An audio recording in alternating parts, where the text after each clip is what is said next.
Snacks அருமையாக தயாராகிருக்கு. நல்லா சூப்பராக ரெடி ஆகிருக்கு. நல்லா முறுன்னு ரெடி ஆகிருக்கு.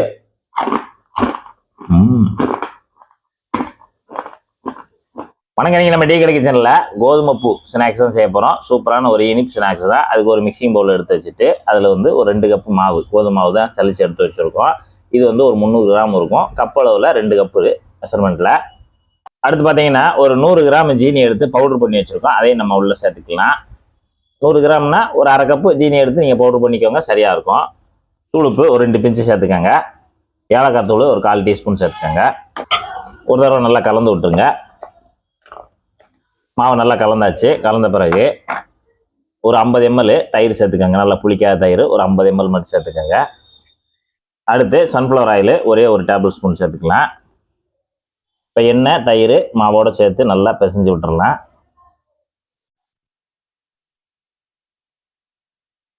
இப்போ நல்லா இந்த அளவுக்கு நல்லா விரவுன மாதிரி பிசைஞ்சு விட்டுட்டு இப்போ நம்ம தண்ணி சேர்த்துக்கலாம். தண்ணி ஒரு 100 ml சேர்த்துக்கலாம். 100 ml தண்ணி சேர்த்து மாவு பிசைஞ்சு விட்டுக்கலாம். மாவு வந்து நல்லா கெட்டியாக இருக்கணும். கிட்டத்தட்ட சப்பாத்தி மாவு பதத்துக்கு தான் நம்ம பிசைஞ்சு எடுக்கணும். அதனால் தண்ணியை வந்து கொஞ்சம் கொஞ்சமாக சேர்த்துக்கோங்க. ஏன்னா ஜீனி சேர்த்துக்கனால தண்ணி சேர்க்கும்போது லேசாக இலக்கம் கொடுக்கும். அதனால் ஆரம்பத்தில் குறைவாக சேர்த்துக்கிட்டு நல்லா பிசைஞ்சு விட்டுக்கிட்டு தேவைன்னா தொளிச்சு நம்ம வந்து கெட்டி பதத்துக்கு பிசைஞ்சிக்கலாம். இப்போ நல்லா மாவு சேர்த்து இந்த மாதிரி நல்லா டைட்டாக பிணைஞ்சிக்கோங்க. மாவு நல்லா பிசைஞ்சாச்சு. நல்லா இந்த அளவுக்கு நல்லா டைட்டாக பிசைஞ்சிட்டு இது ஒரு 10 நிமிஷம் அப்படியே நம்ம ஊற வச்சிடலாம். மூடி போட்டு ஊறட்டும். இப்போ 10 நிமிஷம் ஊறிடுச்சு. ஊறின உடனே மாவை 2ஆக பிரிச்சுக்கலாம். நம்ம திருப்பி எதுக்கும் பிசைய தேவையில்லை. 2ஆக பிரிச்சுக்கிட்டு ஒரு மாவை நல்லா காயாத அளவுக்கு தனியாக உருட்டி மூடி வச்சுருங்க. லேசாக மாவை தூவிக்கோங்க. கோதுமை மாவு இல்லை மைதா மாவு ஏதாவது லேசாக தூவிக்கோங்க. இப்போ மாவை வச்சுட்டு உருண்டை மாவை வச்சு நல்லா வட்டம் பண்ணுங்க. சப்பாத்தி கட்டை வச்சு நல்லா நைஸாக தேய்ச்சிக்கலாம். அதாவது நம்ம தட்டைக்கு தேய்ப்போம்ல அது மாதிரி. இப்போ பார்த்தீங்கன்னா நல்லா நீட்டாக தேய்ச்சாச்சு. இப்போ கணம் பார்த்தீங்கன்னா இந்த அளவுக்கு இருக்கும். லேசான கணம் இருந்தால் போதும். இதுலேருந்து நம்ம இந்த மாதிரி ஒரு ரிங்கு வச்சுக்கோங்க. ரிங்கு வச்சுட்டு நம்ம வட்டமாக அதை வெட்டி எடுத்துக்கலாம். நல்லா இப்படி வெட்டி எடுத்துருங்க. இந்த மாதிரி மாவு போட்டு தேய்க்கும் போது நமக்கு நல்லா ஒன்று ஓலை கட் பண்ணுறதுக்கும் சரி வெளியில் எடுக்கிறதுக்கும் சரி ஈஸியாக இருக்கும்.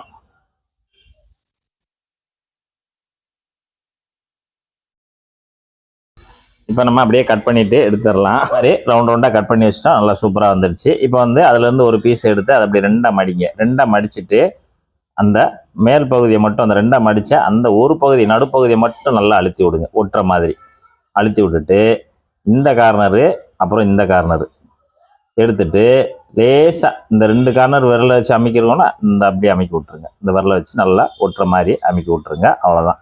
இது ஒரு பூ டிசைன் மாதிரி இருக்கும். அப்படியே எடுத்து நம்ம தனியாக வச்சிடலாம்.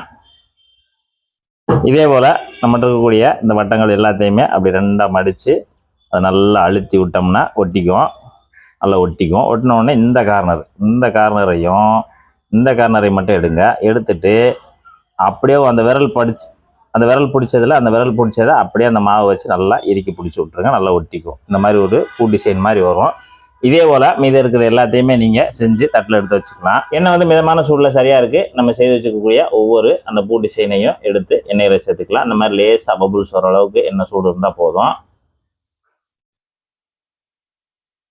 நம்ம வந்து இது 2 பேட்சாக பொரிச்சுக்கலாம். நம்ம எண்ணெயில் போட்ட உடனே எல்லாமே நல்லா இந்த மாதிரி மேலே எழும்பி வந்துடும். இப்போ அந்த மிதமான சூட்டில் எல்லாம் நல்லா சூப்பராக பொரிஞ்சு வரட்டும். இப்போ நம்ம எண்ணெயில் சேர்த்து கிட்டத்தட்ட ஒரு 4 நிமிஷம் ஆச்சு. 4 நிமிஷத்தில் பார்த்தீங்கன்னா நல்லா இந்த மாதிரி எல்லாம் செவந்து வந்துடணும். இந்த அளவுக்கு செவந்து வந்தோடனே நம்ம அரிச்சு எடுத்துடலாம். ஸ்நாக்ஸ் அருமையாக தயாராகிருக்கு. நல்லா சூப்பராக ரெடி ஆகிருக்கு. நல்லா முறுன்னு ரெடி ஆகிருக்கு.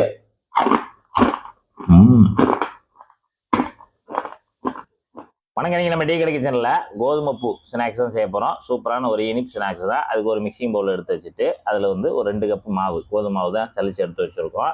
இது வந்து ஒரு 300 கிராம் இருக்கும். கப் அளவில் 2 கப்பு மெஷர்மெண்ட்டில். அடுத்து பார்த்தீங்கன்னா ஒரு 100 கிராம் ஜீனி எடுத்து பவுடர் பண்ணி வச்சுருக்கோம். அதையும் நம்ம உள்ளே சேர்த்துக்கலாம். 100 கிராம்னா ஒரு அரை கப்பு ஜீனி எடுத்து நீங்கள் பவுடர் பண்ணிக்கோங்க, சரியாக இருக்கும். தூளுப்பு ஒரு 2 பிஞ்சு சேர்த்துக்கோங்க. ஏலக்காய் தூள் ஒரு 1/4 டீஸ்பூன் சேர்த்துக்கோங்க. ஒரு தடவை நல்லா கலந்து விட்டுருங்க. மாவு நல்லா கலந்தாச்சு. கலந்த பிறகு ஒரு 50 ml தயிர் சேர்த்துக்கோங்க. நல்லா புளிக்காத தயிர் ஒரு 50 ml மட்டும் சேர்த்துக்கோங்க. அடுத்து சன்ஃப்ளவர் ஆயில் ஒரே ஒரு டேபிள் ஸ்பூன் சேர்த்துக்கலாம். இப்போ எண்ணெய் தயிர் மாவோடு சேர்த்து நல்லா பிசைஞ்சு விட்டுறலாம்.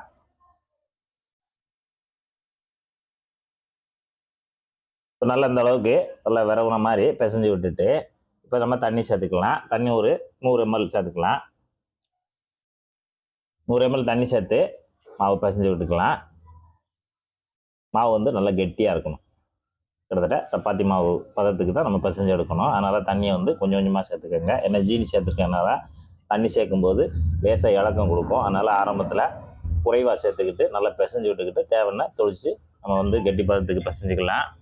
இப்போ நல்லா மாவு சேர்த்து இந்த மாதிரி நல்லா டைட்டாக பிணைஞ்சிக்கோங்க. மாவு நல்லா பிசைஞ்சாச்சு. நல்லா இந்த அளவுக்கு நல்லா டைட்டாக பிசைஞ்சிட்டு இது ஒரு 10 நிமிஷம் அப்படியே நம்ம ஊற வச்சிடலாம். மூடி போட்டு ஊறட்டும். இப்போ 10 நிமிஷம் ஊறிடுச்சு. ஊறின உடனே மாவை ரெண்டாக பிரிச்சுக்கலாம். நம்ம திருப்பி எதுக்கும் பிசைய தேவையில்லை. ரெண்டாக பிரிச்சுக்கிட்டு ஒரு மாவை நல்லா காயாத அளவுக்கு தனியாக உருட்டி மூடி வச்சுருங்க. லேசாக மாவை தூவிக்கோங்க. கோதுமை மாவு இல்லை மைதா மாவு ஏதாவது லேசாக தூவிக்கோங்க. இப்போ மாவை வச்சுட்டு உருண்டை மாவை வச்சு நல்லா வட்டம் பண்ணுங்க. சப்பாத்தி கட்டையை வச்சு நல்லா நைஸாக தேய்ச்சிக்கலாம். அதாவது நம்ம தட்டைக்கு தைப்போம்ல அது மாதிரி. இப்போ பார்த்தீங்கன்னா நல்லா நீட்டாக தேய்ச்சாச்சு. இப்போ கணம் பார்த்தீங்கன்னா இந்த அளவுக்கு இருக்கும். லேசான கணம் இருந்தால் போதும். இதுலேருந்து நம்ம இந்த மாதிரி ஒரு ரிங்கு வச்சுக்கோங்க. ரிங்கு வச்சுட்டு நம்ம வட்ட வட்டமாக அதை வெட்டி எடுத்துக்கலாம். நல்லா இப்படி வெட்டி எடுத்துருங்க. இது மாதிரி மாவு போட்டு தைக்கும் போது நமக்கு நல்லா ஒன்று ஓலை கட் பண்ணுறதுக்கும் சரி வெளியில் எடுக்கிறதுக்கும் சரி ஈஸியாக இருக்கும்.